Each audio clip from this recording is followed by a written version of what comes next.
देखिए second question है 4 centimetre 5 centimetre और 6 सेंटीमीटर भुजाओं वाले एक त्रिभुज की रचना कीजिए और फिर इसके समरूप एक अन्य त्रिभुज की रचना कीजिए जिसकी भुजाएं दिए गए त्रिभुज के संगत भुजाओं की 2/3 गुनी हो। त्रिभुज बनाने के सिंपल तरीके हैं, फिक्स पैटर्न है।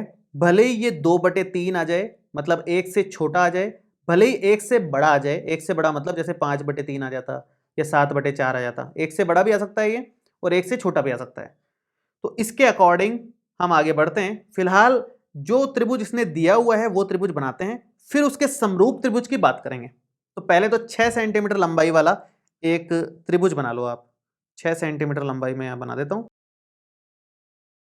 ये मैंने 6 सेंटीमीटर लंबाई की एक लाइन बना दी है, रेखाखंड बना दिया है जिसको BC नाम दे रहा हूं मैं। अब B से मैं 4 सेंटीमीटर का एक रेखाखंड खींचूंगा, चाप काटूंगा एक 4 सेंटीमीटर का कंपास से नाप करके। तो ये 4 सेंटीमीटर अगर आप यहाँ से नापोगे तो ये आ गया 4 सेंटीमीटर, ठीक है। अब यहाँ से आप 4 सेंटीमीटर का नाप लो, क्योंकि 4 सेंटीमीटर 5 सेंटीमीटर और 6 सेंटीमीटर भुजा वाला एक त्रिभुज बनाना है। 6 सेंटीमीटर हमने नीचे ले लिया, एक बार यहाँ से 4 सेंटीमीटर का ले लेंगे, एक बार यहाँ से 5 सेंटीमीटर का ले लेंगे, तो पूरा त्रिभुज बन जाएगा आराम से। तो B से 4 सेंटीमीटर का चाप काटेंगे, C से 5 सेंटीमीटर का चाप काटेंगे, तो तीनों भुजाएं मिल जाएंगी। तो B से काट दो पहले तो आप, ये मैंने 4 सेंटीमीटर का चाप काट दिया। अब C से 5 सेंटीमीटर नाप करके चाप काट लो। तो 5 सेंटीमीटर आप नापोगे तो ये बनेगा, ये मैं आपको थोड़ा सा पास लेके शो करवा रहा हूँ, ये लगभग पास लेने से काम चल नहीं रहा नीचे रखना ही पड़ेगा। ये आ गया है 5 सेंटीमीटर। तो यहाँ से आप ये 5 सेंटीमीटर लाइन ले लो, ठीक है। हमें ये पॉइंट मिल गया है जो कि पॉइंट A है, नाम दे देते हैं। अब आप यहाँ से मिला दो इसको, तो ये बन गया, और इधर इधर ये बन गया, ठीक है। ये आप लिख दो भले ही। 6 सेंटीमीटर तो ये है, 5 सेंटीमीटर ये आया है, और 4 सेंटीमीटर हमने इसको लिया है। अब आप क्या करोगे, सेम काम जो हर बार करते हैं। B से नीचे की तरफ A के अपोजिट डायरेक्शन में, A के विपरीत दिशा में न्यून कोण बनाती हुई एक किरण खींचनी है, वही BX, ठीक है। उसके बाद में 2/3 गुना करना है ना संगत भुजाओं को। 2/3 का मतलब क्या है, मतलब आगे स्टेप्स क्या होते हैं। 2/3 में बड़ा कौन है, 2 और 3 में बड़ा कौन है 3, तो 3 भाग करने हैं, उतने ही भाग करने हैं। तो 3 भाग करने हैं, सिंपल, ज्यादा भाग करने नहीं है। तो थोड़ा सा बड़ा भी आप इसको ले सकते हो, कोई दिक्कत नहीं, 3 भागों में तो कोई टेंशन ही नहीं है। ये एक हो गए, ये दूसरा हो गया, और ये तीसरा भाग हो गया। 3 भाग हमने कर लिए हैं। उसके बाद C से किसको मिलाना है, ये एक इंपॉर्टेंट बात है। C से हमेशा नीचे वाले को मिलाना है। तो 2/3 में डिवाइड में कौन है, ये है, मतलब B3 को C से मिलाना है। B3 ऐसे कि ये B1 हो जाएगा, ये B2 हो जाएगा, और ये B3 हो जाएगा। थोड़ा सा मैं इसको डार्क भी कर देता हूँ, ये मैंने डार्क कर दिया। तो तीसरे वाले को, मतलब नीचे वाले को हमेशा यहाँ से मिलाना है, फिक्स है ये, नीचे वाला ही यहाँ से मिलेगा। नीचे 3 नंबर है तो 3 नंबर वाला यहाँ मिल जाएगा, बस खत्म बात। 3 नंबर वाला आप यहाँ मिला दोगे तो जो बचा हुआ है, मतलब 2 नंबर, वो अब समांतर रेखा में मिलेगा। तो B2 2/3 है, तो अब 2/3 में ये इसका नंबर अब आएगा। इसके समांतर, मतलब सेकंड नंबर के समांतर, यहाँ से यहाँ समांतर एक लाइन खींचो और काम बन जाएगा अपना। समांतर लाइन खींचने के लिए वही इसका इस्तेमाल। थोड़ा सा मैं छोटा कर देता हूँ, साफ सुथरा दिखेगा, और कोई बात नहीं है। बराबर भी ले सकते हैं वैसे तो। ये आपने खींची, अब ये थोड़ा सा हिल गया है, तो ऐसे अगर आपके थोड़ा सा भी ऊपर नीचे हो हल्का सा, तो आप भी इसको मिटा करके थोड़ा ठीक कर लेना, वापस से बना लेना इसको। तो मैं भी यहाँ बना देता हूँ, गलती सबसे होती ही है, तो आप गलती हो तो उसको ओवरराइड ना करें, दोबारा बना ले मिटा करके आराम से, ठीक है।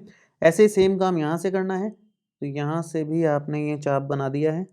अब आप नाप लो इसको, नापोगे तो ये थोड़ा सा खोलने की ज़रूरत पड़ेगी, ये आ गया है सही। तो यहाँ से आप ये लाइन चाप काट दिया, यहाँ पे मैंने एक चाप काटते ही हमें पॉइंट मिल गया, ये रहा पॉइंट।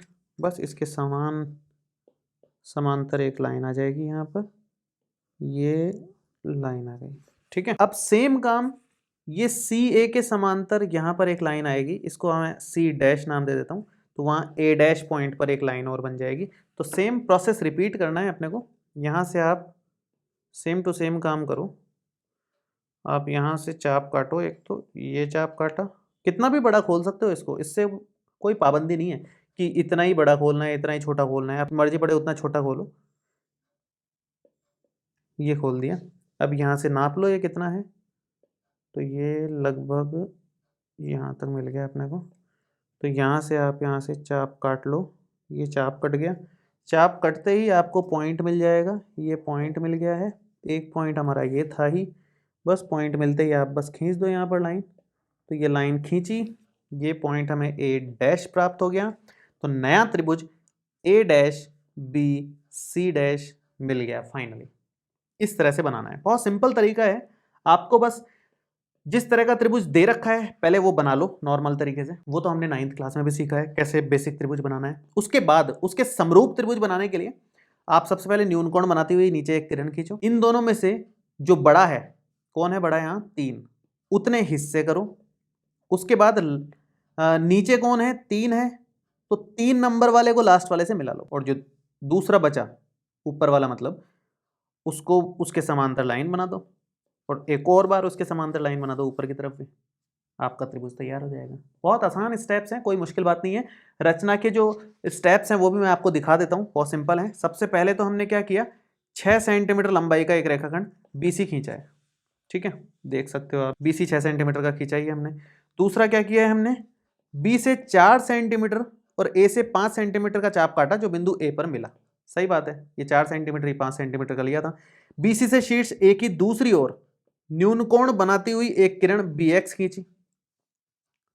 ए बिंदु मिल गया, उसको ज्वाइंट भी कर दिया, ये मैं लिखना भूल गया यहाँ पर कि B को A से व C को A से मिलाया, मैं यहाँ लिख देता हूँ। नेक्स्ट स्टेप ये आएगा, B को A से व C को A से मिलाया। अब आपको इसके सामने बहुत हल्का लग रहा होगा लेकिन आप लिख लेना इसको, इसी के साथ सेकंड पॉइंट में लिख लेना। अब थर्ड पॉइंट है, BC से शीर्ष A की दूसरी ओर न्यून कोण बनाती हुई एक किरण BX खींची, ये BX खींच दी। BX पर 3 बिंदु लिए हैं, क्यों लिए हैं वो मैंने बता दिया आपको, B1 B2 B3 ले लिए हैं, वो सब आपस में बराबर हैं ये दूरियां, और B3C को मिला दिया है, सेम लाइंस। उसके बाद छठी और सातवीं लाइन एकदम सिंपल सी और आसान सी लाइंस लिखी हुई है।